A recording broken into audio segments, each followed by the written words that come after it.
timu za Uganda zirazane semi-finals zo mu mpaka z'amashomero ga senior za FEASSSA Games harimo bukeri ya comprehensive erukuritana na maware ya Kenya kandi na mugongo ne kwatana na Standard High School zombere za Uganda mu semi-finals za volleyball yabojo.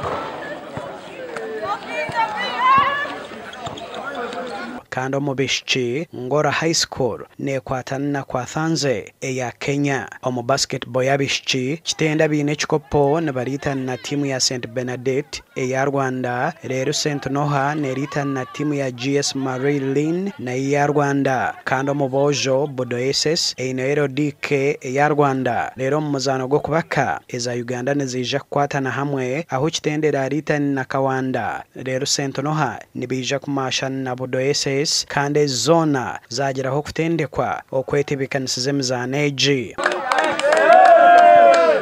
kandi umupira gw'abojo gw'ebigere kitende nerita na Kitovu kandi Kibureses abine chikopo ne barita na Amos zone za Uganda. Emizaano egi neija kuhendera ahizoba rya Sunday n'Emizaano y'akamaririzo.